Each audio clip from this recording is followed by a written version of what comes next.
a dog. There's a dog here. No, I have 2 dogs now. Oh.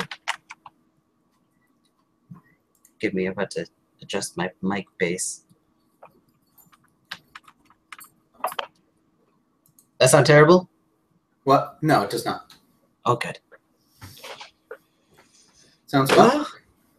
Well, awesome. I think I still have to, like, manually invite you again. I don't know. I have too many Google accounts. I feel like I should just delete the one, but then I don't know how to actually add friends to the one that's actually connected to YouTube. It's very weird. This is my life. But we're casting now, right? We are casting now. This is live. It's the cold open. While I eat my chips. Well, my plan was to just like start early and invite you, and then I'd read something, but I did not get that going. So read on. I'll eat chips. I got my chips and my Dr. Pepper. I'll start reading you some Wuthering Heights by Emily Bronte. Oh wow.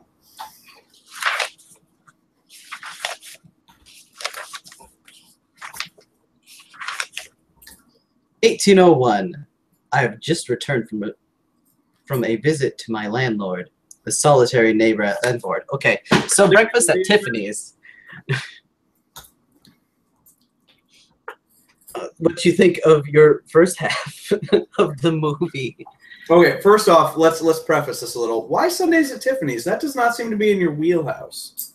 Breakfast at Tiffany's and everything is my wheelhouse. I am magic. Jeff suggested that I read some Harry Potter fan fiction the other day. I'm like, yeah, that's in my wheelhouse. I can. Oh, you lost video and audio. How would I do that? I don't know. Says you're muted and your mic and your camera's off. That's weird. Say something else. Or don't. Just me then. Hi, casting world. I'm Trey. I'm eating chips and salsa. Yeah. Want to watch me eat chips and salsa while we wait for Ray?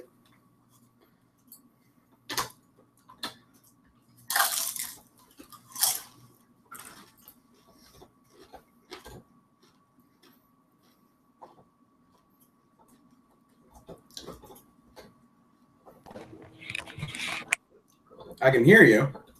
Can? That's good. I just unplugged my... Hey, there you go. That was weird. Okay, I don't know what started that. Do I have to unplug something? You just completely died. Our audience had to watch me eat chips and salsa. It was weird. I was watching. I'm aware.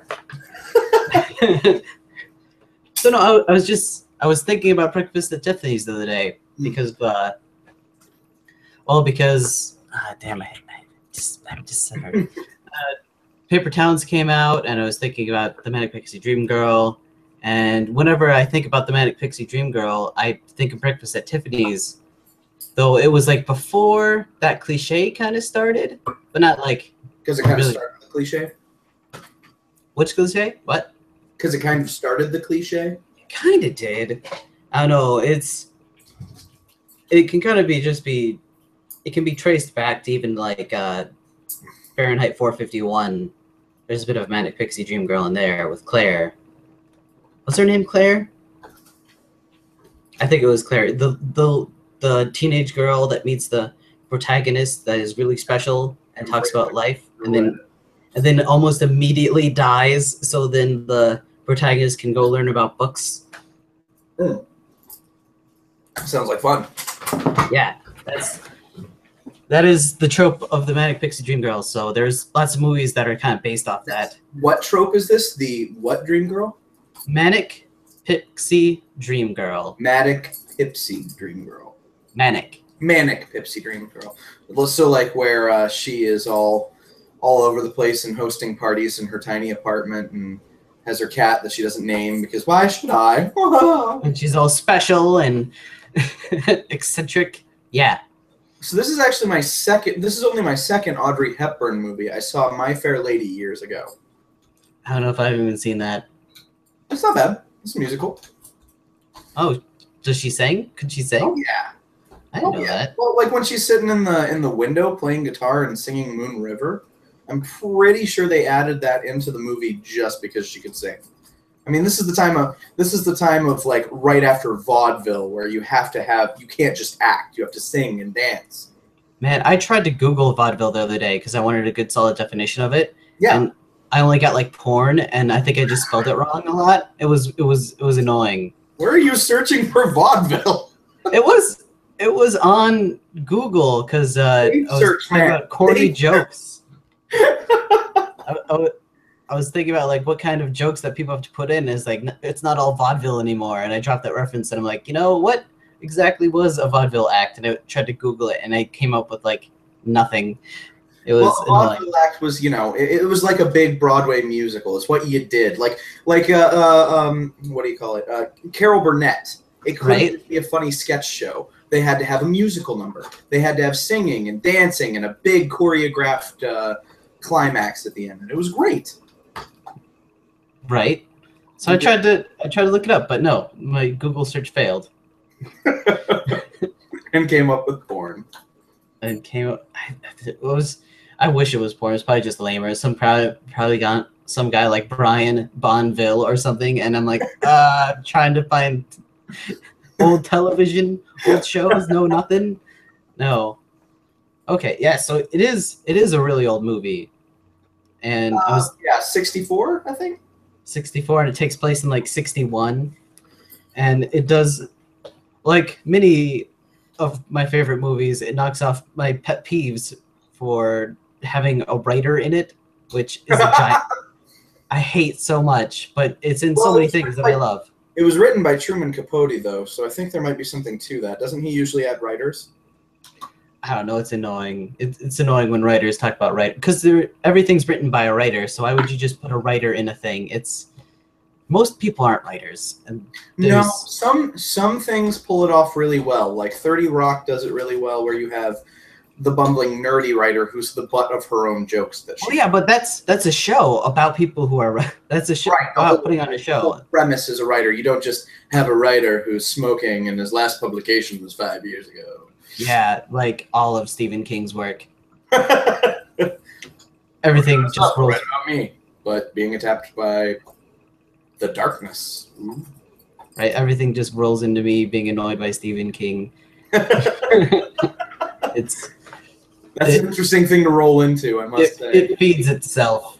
There's a movie we're watching, The Martian, and there were movie previews, and they're talking about a horror movie, and then the whole time I'm watching, I'm like, I kind of want the twist to be that it isn't a horror movie, but that's just me because I don't like horror movies. But that would be mean. That would be mean to all the horror-going audiences. Which I think would be awesome. Like instead of like the weird creatures are eating people, then all of a sudden like there's a weird, like it turns a horror movie with monster people turns into a political thriller. Political. Where someone's trying to be there. True story here. I think they might be coming out with that movie. Except it takes horror and turns it into a black comedy. It's that movie Gravy coming out, the one being directed by James Roday from Psych. That might be what I want. It might be exactly what you want. Well, it might be what I was wishing I was seeing previews for. Well, I hate seeing previews. I had to go to The Martian on time, which means I had to see previews, and it was annoying. I love previews. Why do you hate on previews, man? Because I have a weak will, and I know it, and advertising has effect on people. Oh, okay. So the best way to stay away from being advertised to and pandered to is to not see the advertisements. You realize you're posting this on YouTube, right? So? Ads. Yeah, so many ads. But I miss so many ads though, which is great. Right. But The Martian was really good, and I hated all the previews and wish there was something else. So, have you seen Interstellar? I have seen Interstellar. Martian, better or worse than Interstellar? I kind of don't believe in better. Which one did you enjoy more? I enjoyed them both. More. They're slightly different kinds of movies. Ray, I have two movies you want to watch here. You want to watch The Martian or Interstellar? I've seen them both. Okay, but which one do you want to watch? These are the only two movies that exist. We're on a desert island. I'd probably want to see The Black Hole again because it's been a while since I've seen Interstellar. I saw The Martian like 3 days ago. I don't need to see that again. Kind of don't believe in better. I don't believe in better. It's annoying to rank bests. It's like, oh, I already read the best book. I don't need to read anymore. That's not a thing. I will remind you that you made me watch High Fidelity, which is all about the lists of better. I know, and it's ironic. Yeah, so many things that I love just go against my pet peeves and and beliefs. Like I hate things that star writers, and then I love Californication, and I like Breakfast at Tiffany's and all of this stuff that has the writer. But I will say, at least in Breakfast at Tiffany's, it shows the writer writing a little. Yeah. As opposed to Californication, where he almost never writes. It's like an end of season event when he finally sits down to write and make magic happen. It's just annoying that way. Right. Or like Out Castle. I don't think he's ever actually writing in that because he's too right. Murders. Yeah, Castle is never writing, and it stars a writer, and I love Castle. And I was going to say, it's Nathan Fillion. I've got a huge man crush on him, so, I mean... Yeah, and it clearly violates one of my big things of starring a writer. I don't think you have big things, Ray. I think you make arbitrary rules. Okay. Your rules are like the English language. You break every single one of them at some point. That sounds most appropriate. Yes, that's fine. That's fine. I'm not saying it's a bad thing. I'm just saying. I'm just asking the questions here. Right? Well, really, as far as like, I don't believe in bests. It also comes into like, there's so much hyperbole with like games, and like Metal Gear Solid 4 is clearly better than Metal Gear Solid, but they're both worth playing. So it's not worth saying one is better than the other. See, I disagree. I think, I do agree on some level that it's really hard to rank better than another. There are things that I enjoy more than others. And just because I like one better does not mean that the other is not worth watching or playing. Well, then there comes a point where like listing the better things is kind of just like a waste. A waste of time a little bit, and more of a limiter than enjoyer. Like I could be thinking of a best list, or I could be watching another awesome thing. Or I could grind a few more levels into scale, which clearly is not the best of anything. ¿Por qué no las dos, Ray? Why not both? ¿Por qué no las dos? Why not just make it half-hearted list? I have a lot of time to make top 5 lists. Oh, do you?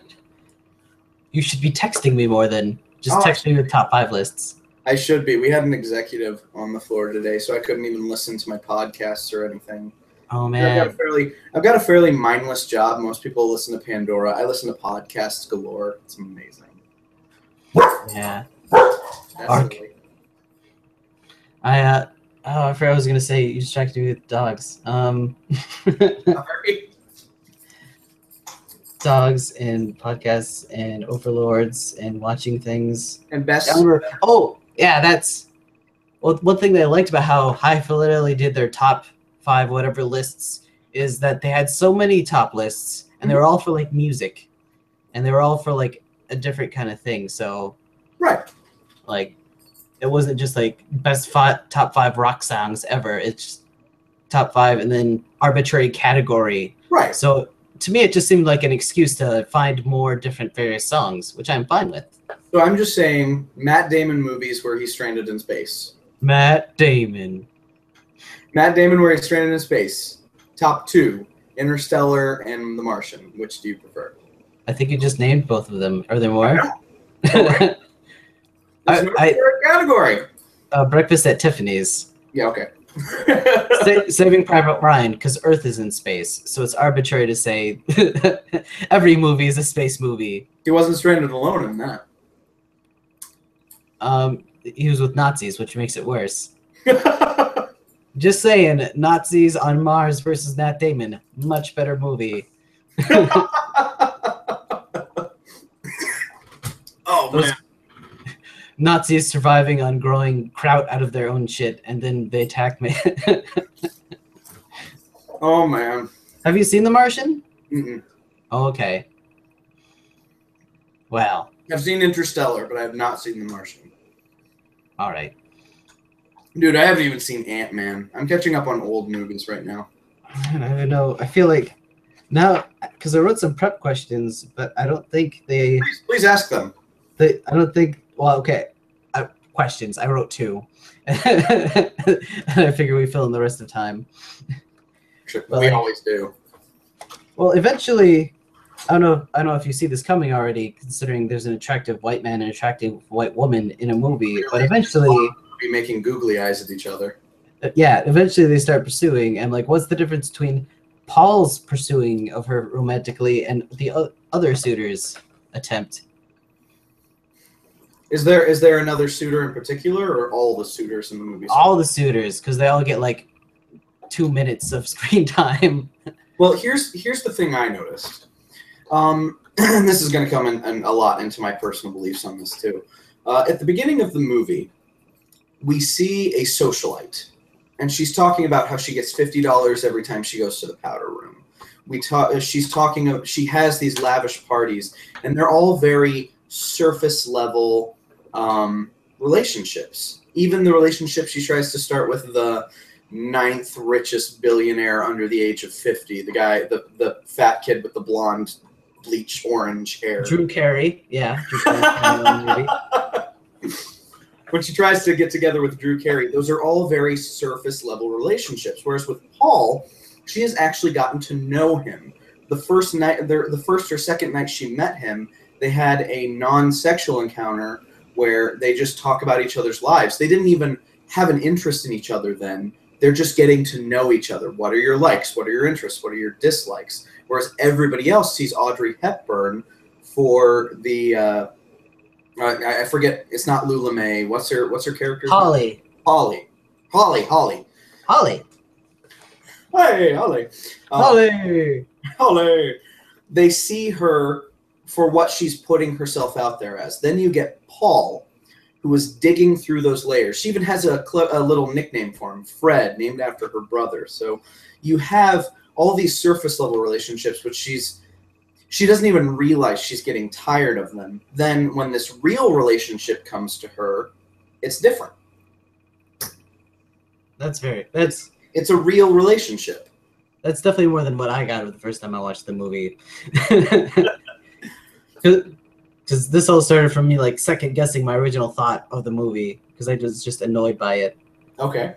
But yeah, it annoys me because like once Paul actually starts trying to like date her and like start romance with her, it is very reminiscent of all of what I see all the other suitors doing, but well, it's different in some ways. He ways. Actually pursues her yet. He could become full douchebag, but right, because it's like the end of the movie. But it's hard to do because she is like stinted in a way, like. And actually, I think the movie's a lot less sexual than I assumed it was in the beginning. Well, I mean, it was the 60s, but it had to be accepted by mainstream audiences in the 60s, so... Right, well, even in that, if just like, I just figured stuff was implied that she'd be fooling around, but I think she's mostly just flirting. Like, yeah, and I think that's mostly just that generation. Like, women, you know, I mean... Women's lib had happened, but it hadn't hit full swing yet. You know what I mean? Right. So you still have a lot of women who can't or won't get. They can't get high-paying jobs, and a lot of them don't want the responsibility of jobs. Whereas this pretty girl dresses herself up, makes her clothes nice. She happens to have a good deal with the mafia, where she's giving them secret information and such. But. But either way, her whole thing is being treated and getting gifts and favors from various suitors who are trying to win her affection. Like magpies bringing the largest shiny object to the female magpie. Right. Which brings me to what I meant to be my first point, but the alternate title of this movie could be The Tale of Two Sugar Babies, because that's both of them. It is. It really is. They're both sugar babies. You're not incorrect. I mean, you have the decorator, right? Which I feel like is the strongest female character. Strongest female. Well, I haven't seen her do anything yet. Maybe she gets a stronger character in the second half or something. She does Paul, then she leaves. And that's character. No, I just liked it the most because it's like the one that like isn't kidding around at all and just like knows what they want. Everyone's all like, "Oh, baby," and I mean, Gordon Gekko knows what he wants. That doesn't mean he's a strong. Well, I mean, he has a lot of character in the movie, but knowing what you want is not necessarily. who was Gordon? Oh, Gordon was the husband. Oh, Right? I meant Gordon Gekko from Wall Street. Oh, Wall Street, the movie Wall Street. Yeah, greed is good. Oh, I haven't seen that one. Okay. I was thinking Wolf of Wall It's Street. fun. Like, which one? Which douchebag was Gordon in the Wolf of Wall Street? I should keep it within the movie, I suppose. That's okay. We went off to 30 Rock and stuff, and you've only seen half the movie. Well, I understand that I am a cinephile, and you are a cinephile, where some people are not, and like some of our references just go straight over their heads, and that's not Right. that's not bad. That's not. We've just decided to devote a good portion of our memory to these lines, quotes, and scripts. So I'm less of an exact quote guy and more of the feeling of kind of guy. but you've seen those movies and you remember your Yeah. feelings from those movies, which is more than most people. Like I most do. people, oh, is that the movie where this happens? Yes, it is. Okay. Whereas I remember like line by line, scene by scene. I used to do it a lot more than I do now, but adult Yeah, I life. forget a lot. Yeah, which I was thinking about it and like, is her? I don't know how child protection laws work and how many there were in the 50s, but marrying a 14-year-old seems a little. Yeah. I mean, it was Texas. What is it at a? Yeah, I don't know when child protection laws started like that, but she consented. Or if they extend to marriage, like I don't think a 14-year-old can get married anymore. But again, no, not without parental consent or whatever it is. But And she does say that they had the marriage annulled, so it might have not actually. There could have been no consummation. Yeah, So that's possible. also, this is the relationship that they're trying to rush out the window. It's supposed to give you pause, like, hold up, she's not telling him everything. But then she's like, it was annulled. Can you please be with me? I want to send him on his way and move on with the plot of this movie without going full pick. Right, we're done with that one. We're done with this plot line, but Yeah, he is also her only line of communication with her brother, which I also find is weird. It is weird, but and her, am I wrong, or does her brother seem a little slow from the descriptions they give of him? It does, and he's in the army, so I don't. Well, it I kind of can gives me a Forrest Gump vibe. Like, he's Yeah. not full stupid. He is functional, but he's mostly meant for following orders in the army. And he's a big lug. And Speaking of full stupid, the character in Yellowface. oh my goodness. The worst, right? That was the first thing that came to my mind when I was watching this movie. I'm like, Ray, why are we watching this movie? This is Rob Schneider wheelhouse type stuff. This is messed up. And Yeah, that's definitely the most messed up part of wasn't the it movie. Mickey Rooney too? Oh, I don't know names. I don't. It said Probably. it in the opening credits, and Uh, oh my goodness, that was bad. it was so bad. I'm like, could have oh just man. he could have been any race. They could have picked an Asian actor. The character could have been a white guy. Him being an Asian is irrelevant to the story. So why did you do Yellowface? Or are you kidding? Right? Or they could have hired an Asian actor, which Right. they exist. I don't know if I cut out. That's the first thing I said. Oh yeah. I might have not paid attention because I was thinking about it so much. Like how they like gauze or something in his cheeks and like I don't. Fake front teeth. It's so weird. I don't mind. I'm not somebody who needs a quota of races. If you have a good character, it will be a good character. So just, But that being said, it is important to people who are different races to see their race represented in media. oh, sure. Which I have no problem with that. right? Like I was just talking to my we have you met Josiah? I think so. That definitely sounds like someone I've met. He and his wife are living with us while he's waiting to go off to train to be a pilot. And we were talking about this because he's a huge Star Wars fan. And we were talking about Lando Calrissian. And it doesn't matter one iota to us that he's black. It wouldn't matter if he was white or Asian. He's a cool character, played by a really cool guy, Billy D. Williams. Mm-hmm. So, I mean, do your thing, but I'm interested in interesting characters, and the fact that you have a white guy dressed up as an Asian guy is very distracting and probably offensive. Yeah. Well, Other than that, the movie is very charming, though, overall, I think.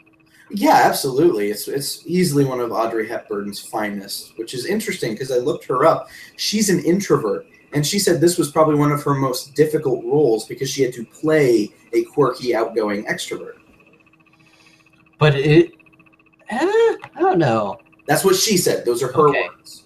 I know, but I feel like she still has a bit of a buffer because the person because it is a shallow perception that she takes of people and what she thinks of them. So I feel like it doesn't.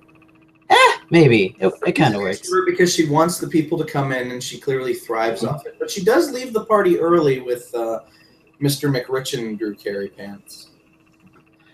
And tips off the cops to which apartment it is. That was funny. Oh, that was so funny. That was my other contextual question. Have you ever had a party broken up by the cops? No. You know me. I'm such a square. I'm a cinephile. I sit at home and watch movies with like 2 or 3 people, even though I'm an extrovert. But no, I've never had a party broken up by the cops. Like, the most is like the next day the landlord called. But I was like, oh, people complained. What a bunch of douches. Bye, landlord. And none of those people live this building anymore, so I feel like I have seniority. Nice. So how about you? What did you think of the relationship? You said you didn't like it at first. At first, I kind of hated it because, well, when they get to the actual like, in the rain, this is you and me, and we need to be in a relationship kind of stuff. Like the John Cusack moment. Yeah, everything he says just like feels off. Like, and well, he's trying to convince her that this is what she wants, and it's another man telling her what she thinks. When I don't know, I just have so much mixed feelings about that exactly because. Well, she clearly doesn't know what she wants because she's going around trying to find something. She hasn't unpacked her apartment because she doesn't plan on staying there. She hasn't named her cat and won't until she finds the place to be with. And she doesn't realize that she doesn't. I won't say she needs a man, but she doesn't realize how much she wants a solid relationship in her life. And I don't know if that's to fill in for her absentee brother. For the fact that her parents, what did her parents do?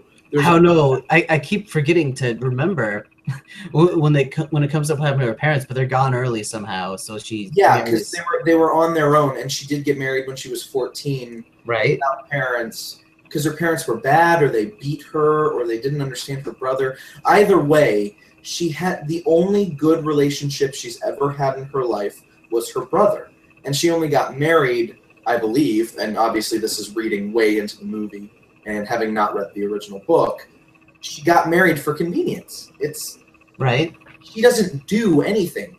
Throughout the movie, she doesn't have a job. She doesn't provide for herself. She lets others provide for her, which is what she wants, and she doesn't realize she wants a stable relationship, marriage, with somebody to do that all the time. I feel like she, to a certain extent, like being a sugar baby is kind of providing for yourself in a way. Like you're letting other people do it, but you're still talking and flirting and building a relationship. It doesn't require effort, but it entirely depends on others paying for your stuff. I think that's a little bit of work for, well, who does less work, Paul or? I would say Paul. He sits and types, and that lady comes on to him, and she's the one who calls him and propositions him every time. But he doesn't sit and type because Holly notices that he doesn't have any ribbon in his typewriter. Right. So he doesn't do anything till then. But so he sits around and feels sorry for himself or whatever. Like writers are wont to do. Yeah, I hate fucking writers. Damn it. All right, so let's discuss what. Tell me the second half of the movie. What are your thoughts on that? It's hard. Well, probably the most annoying part is like, and then this is gift and all over Tumblr, but he says something like, "You belong to me," or "We belong together." He says, "You belong to me," and she's like, "People are not other people's property," which is right. But he's like, "Of course they are," and that's. I feel like that's like the whole crux, because like she's right, but he's right in that they do want to be together and that she does want to be with him, but people don't belong to people. I would disagree if you choose to belong to somebody else. Right? And to me, it's the difference between jealousy and envy. Envy is wanting something you don't have. For example, I see your Scott Pilgrim poster in the background there. If I want that for myself, and especially specifically your poster, for whatever reason, let's pretend it's signed by Michael Cera and the guy who wrote Scott Pilgrim. It could be signed by me. It's signed by Ray. It could be signed by Ray and signed by Edgar Wright, the director. I would want that poster. That would be envy. Now, let's say you start pining after my wife. I would be jealous because she and I are pledged to each other. And I would say it's equivalent to belonging to each other. And that's what I would say. But of course, I'm more of an old-fashioned guy when it comes to that. I'm not on Tumblr, so. The past is dead. Not so long as I live. It needs to die. Yeah, but there's respect in that.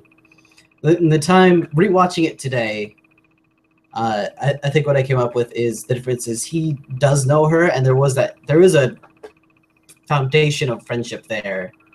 That like they do have like keys to each other's apartment, and they're allowed to come and go and stuff. Exactly. And it's much more than these people that like met her the night before and are just throwing money at her to get stuff.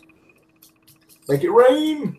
Right? Well, and especially all these guys who, and that's another big difference here, is you have all these guys who are touting around their money and power to get in with a pretty girl. And she's a pretty exchangeable pretty girl. Like, if a prettier one comes along, they'll pursue her, you know? And that's what it is. And that's kind of what being a sugar baby gets you, because especially at that time, there are other sugar babies to find. And, which makes me think that Paul is being lazy, just sticking with the one. Oh, absolutely. He could play the field a little. I mean, he seems like, what, once every 2 weeks? He could. He has time. $300 too. That's not cheap back then. Right. Not cheap now, but. And she tries to buy him off later with like when he eventually breaks it off so that he can run after Audrey Hepburn. She tries to write him a check for $1,000 and he won't accept it because man. And even I'm sitting here, I'm like, $1,000. That's I don't know if I could say no. I don't know. I do think you can belong to somebody. And I'm not saying like property, like I shouldn't, as a husband, it's not my duty to control where my wife goes and know where she is at all times. Where is she now? She's at work. Coming home soon. How dare you? I know. How dare you micromanage your wife? Okay. Well, she tells me though, and that's the thing. And the thing is, I think she's looking for a strong man too, not somebody who his strength is given to him because he's rich, not somebody who's strong because of his position, but someone of strong character. And he was showing that by making a definitive decision, saying, we belong to each other, make this decision. You know you want to. Right? Which that brings up the weird meta question in me that, like, because, like, in reality, is there really, like, only one person that's strong? Like, everyone's strong in their kind of way, right? Like, everyone is eventually gonna, not everyone, but most people find someone else to marry. Yeah. And in their narrative, in their internal narrative as you see the world, they're like the strong, smart one that knew the other person, right? like a movie, but it's like that way with everyone. So it almost doesn't. I feel like it almost doesn't matter as much. Say that again, please. I'm trying to wrap my head around what you're saying here. Okay. So like in the movie, he is the only one for her, right? There's no other male character that can quite fit the kind of caring, who really knows her, that kind of thing. Just romantic comedies, right?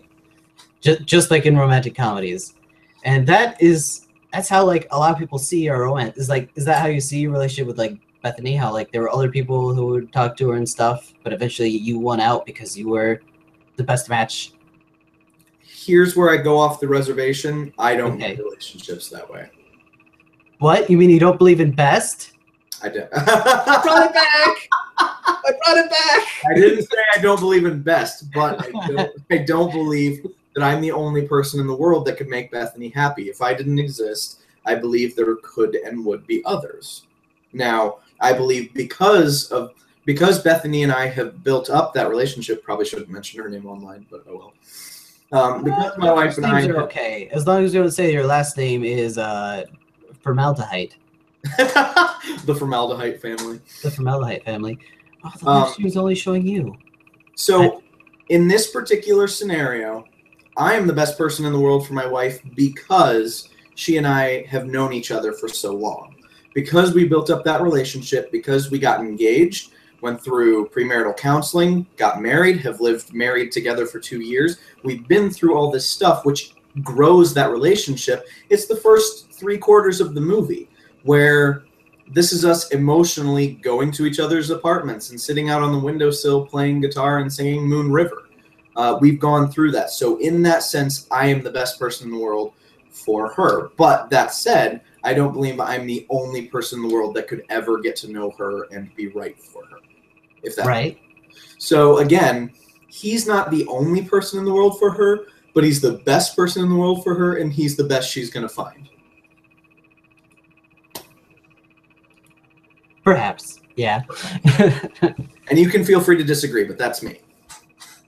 Yeah, I kind of feel like it's this is what How I Met Your Mother kind of implies, that like anyone could be the one for Ted.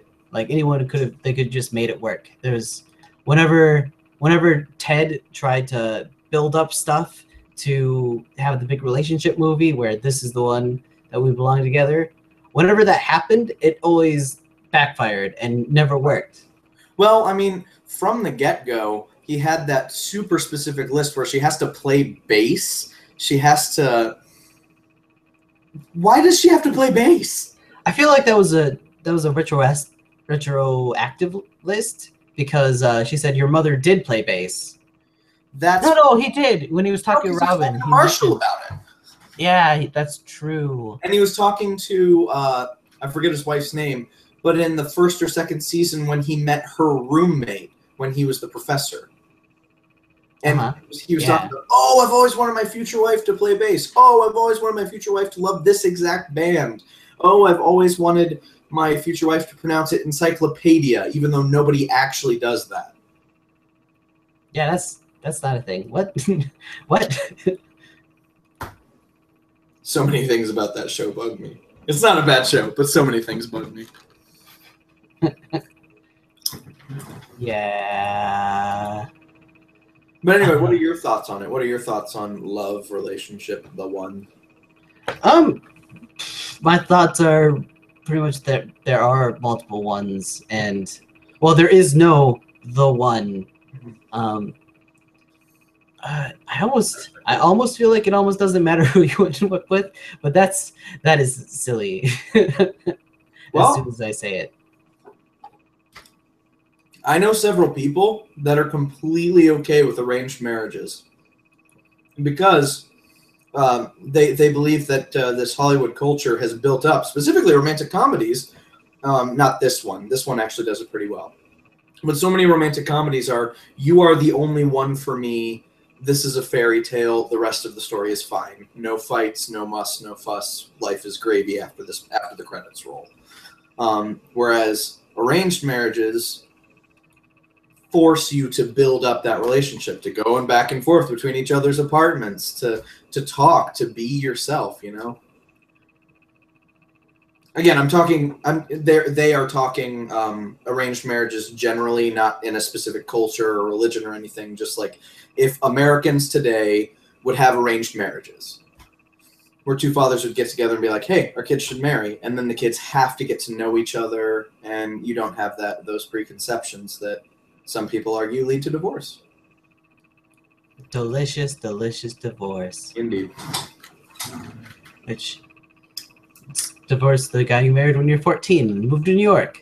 Which I think she's like, I was thinking about like the age gap too, but like at first I thought they were the same age, you know, because all actors are 40 and then portraying whatever whatever age their character is. But I think notwithstanding, I think she was like, the movie's supposed to take place in like 61, so that would make her like 21 or 22. It did come out in 61, actually. I did. Oh, it came out in 61. Yeah.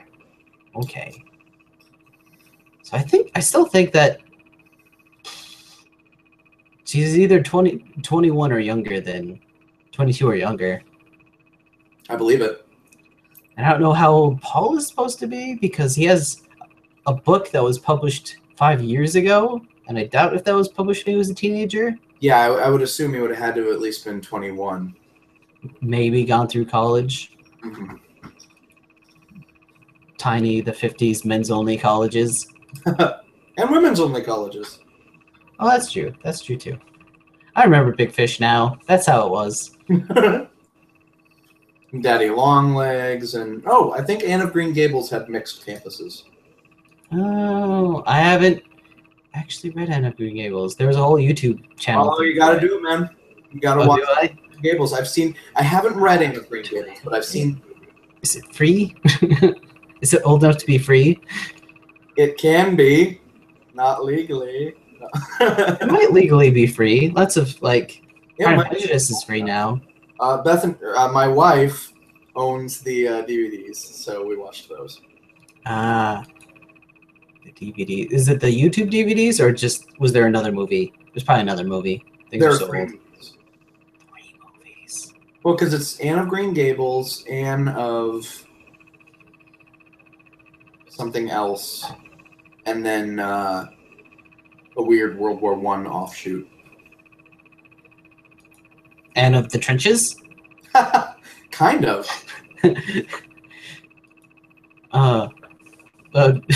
Anne of the Sugar Babies. It's a good story though, and good movies, so I highly recommend them. Anne of the High Fidelity.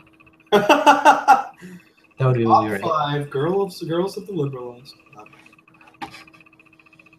So any other closing thoughts, overarching thoughts over Breakfast at Tiffany's? I still think I really like it. I'm not sure why you thought I wouldn't. I didn't say you wouldn't like it. I just thought it would not be in your usual list of movies that you would want to watch and discuss. Because the last one I did this with you was Gone Girl, and the one before that was Top Gun. Right. So, Top Gun arguably was a little bit out of my wheelhouse. I felt more out of place with Top Gun than Breakfast at Tiffany's. Oh, you know you love Top Gun. Well, I do now, but I also haven't seen it since then. Careful, your body's writing checks you can't cash. Isn't it? Okay. Pantomime's putting back on sunglasses. Oh!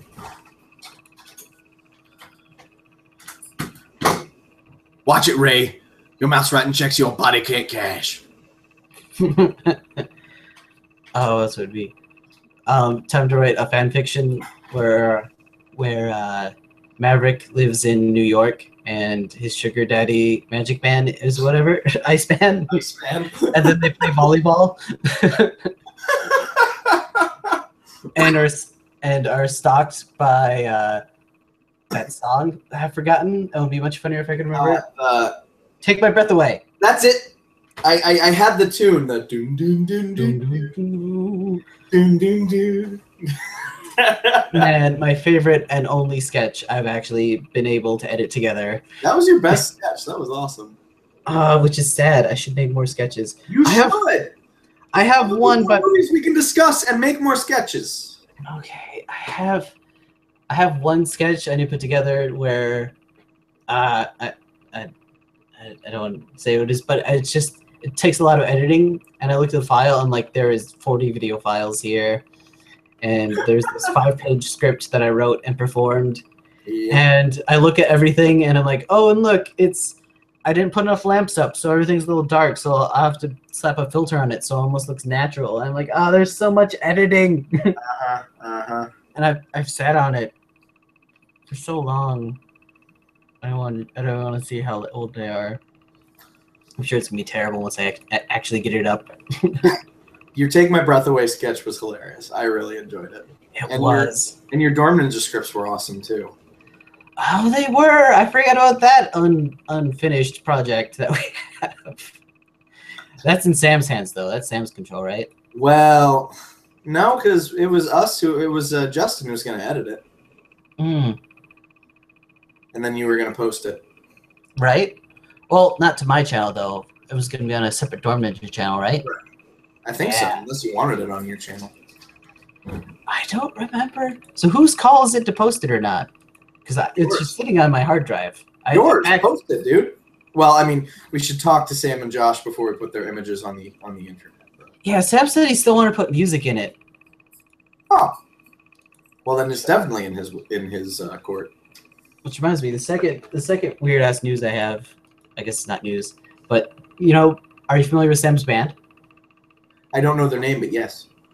I have also forgotten their name. But they've been playing together for a good 2 years or so. Yeah. And they've apparently, like, ever since the beginning, they've had a song about me called "The Ballad of Ray." The Ballad of Ray. That's amazing. I'll have to listen to that. Yeah. Good luck, because all it is this is the Ballad of Ray, and then whatever their song that they do, and they all play it. They all play it really well, but there's no words. You should write words for them. You're a writer. Yeah, I kind of started that because that's what we did last weekend. So I'm like, I guess I could, but I don't really sing. So they started playing, and I just started doing it. They're like, yeah, spoken word, Ray. Just rap it. Rap your own song. It's great. That's amazing. We started. I should have recorded the session in like selfie mode. Yeah. Selfie daily vlog mode, but I didn't think to do it. Mostly because I'm pretty sure the audio would be terrible.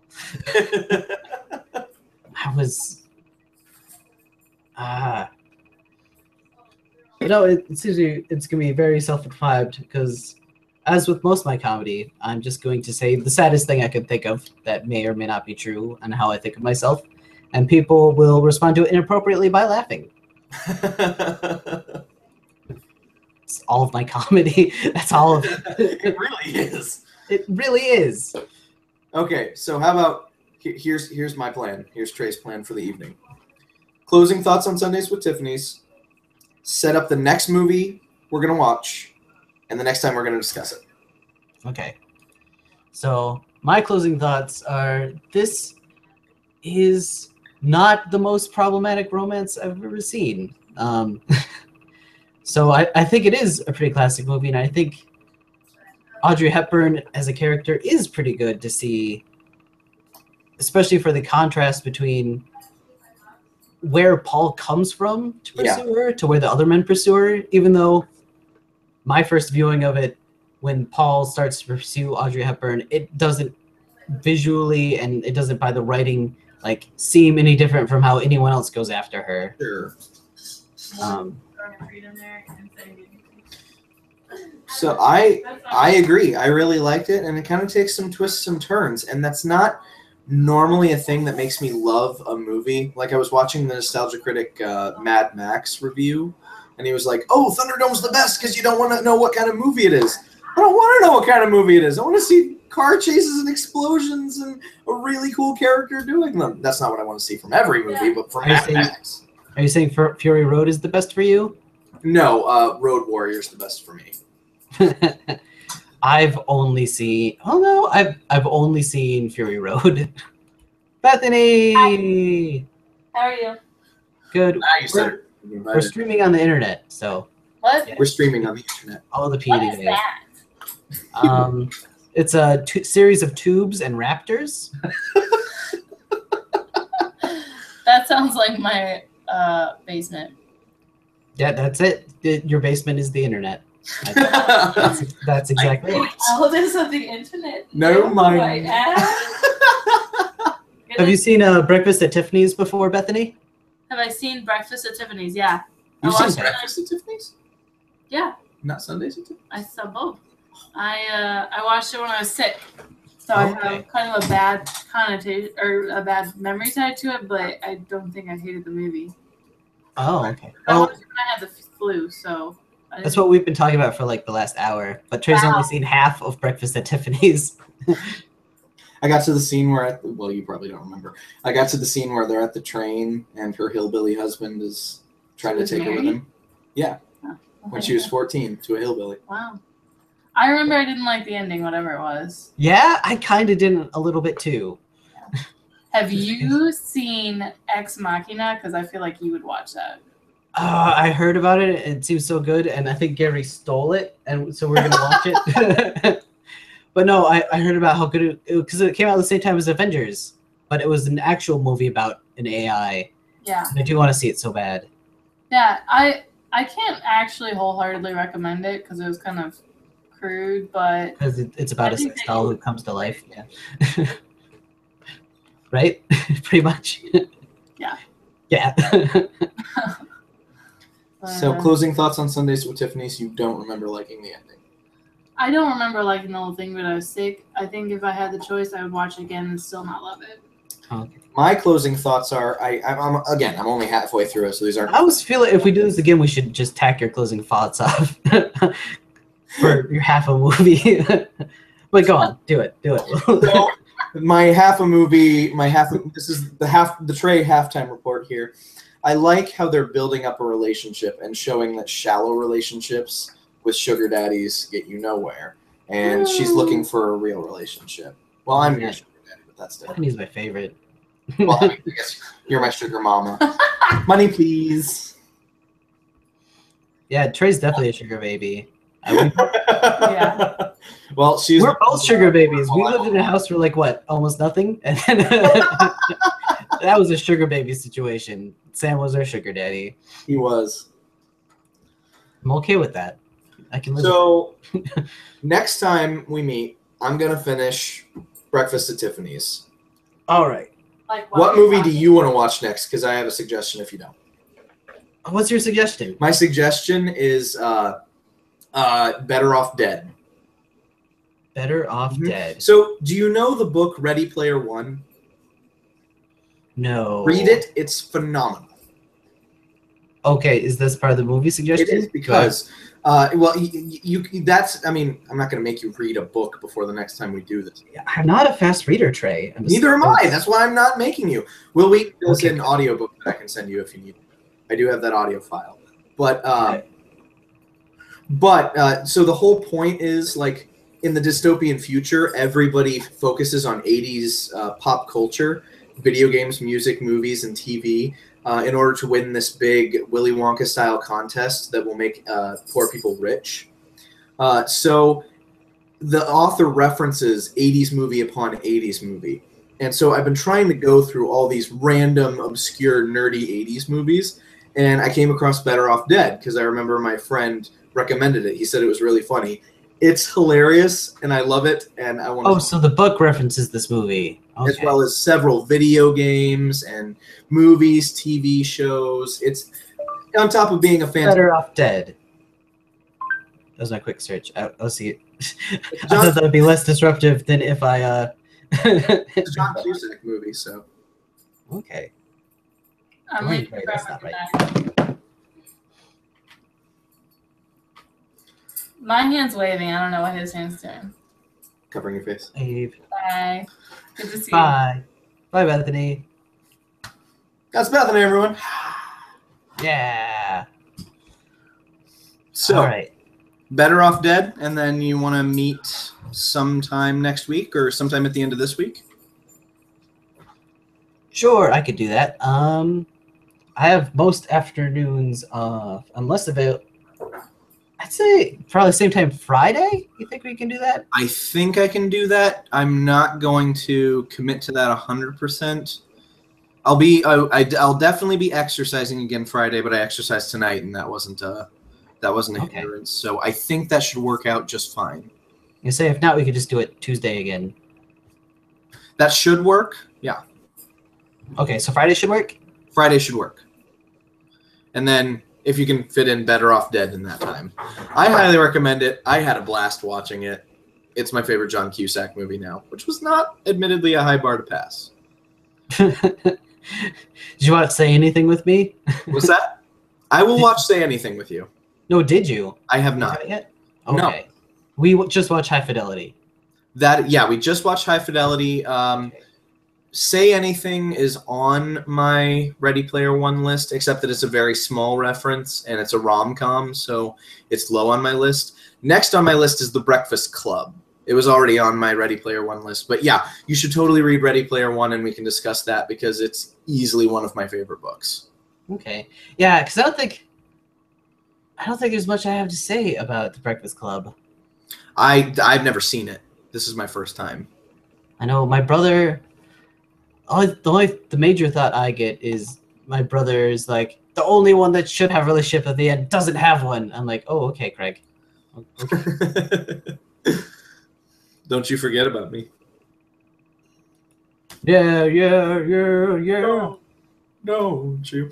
So yeah, like I looked up a list of all the movies and TV shows referenced, and it's not comprehensive. I know that, having listened to this audiobook 4 times.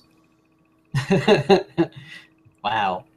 I feel like I'd be really down for like a meta movie, but a reference to something that's meta. Speaking of which, the Ready Player One, fantastic book, getting a Steven Spielberg movie in 2017.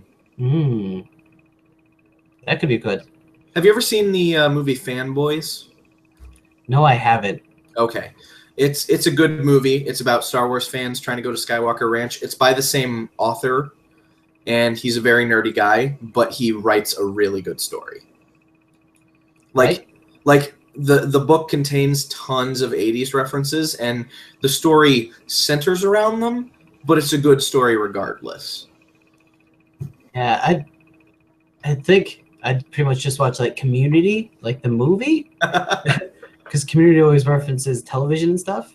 Yeah, but it does it really well because you have these directors who care to show you Secret Garden, and they want to show you a Secret Trampoline, Secret Garden parody, the exact same cinematography, or like a Logan's Run parody with the Meow Meow Beans. Oh, I love Community. Oh, so great. Or they could take their Western parody and just have it roll into Star Wars.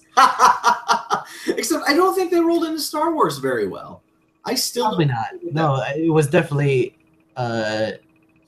well, kinda. It was definitely jarring. You noticed, but they played. It was jarring, and it was a change. It was definitely a tonal change. But right. I don't think they rolled into a Star Wars parody. That they let you know that's what they're doing, and not even a Star Wars parody. It's supposed to be a Star Wars homage.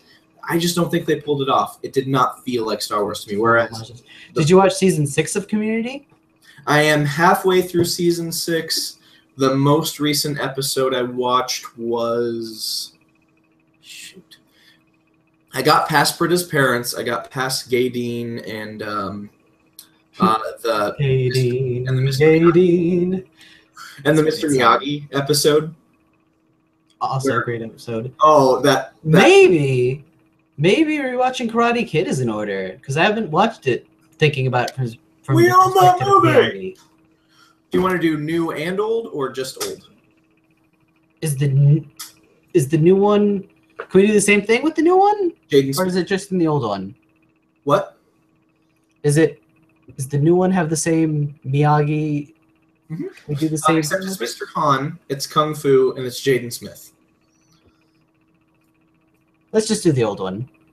I can talk about both. I remember them both pretty well. Okay. So I'll shoot for both of them then. Shoot for both. At least watch the old one. I will rewatch the old one because well, I mean both Better Off Dead and Karate Kid. Those two. That's enough material.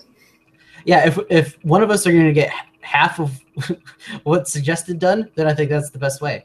Well, the good news is I've already seen both the movies on the list, so I just need to rewatch Karate Kid to refresh my memory. But Right. I've recently watched Better Off Dead. We'll try to watch Karate Kid from the perspective of Miyagi is who it's really about. The community perspective on Katsuki Miyagi. Yeah, and just see the kid as the bully in the movie. I think someone made that observation that the main character acts more like a bully than the bullies do. Really? I think someone said that. Maybe that's not true. I'm gonna disprove that. I'm gonna watch this Okay. movie and disprove that straight up. Right on. All right, I gotta sign off. All right, we're gonna take it off the broadcast then. Okay. So Friday at 7:30. Tentatively at 7:30. I might have to move that time around, but I'll have more time to play with on Friday. So. Okay. If it goes much past 7:30, it'll mess with Raid Night for Destiny. I haven't played Destiny at all. Yeah. Well, I'll take it off broadcast.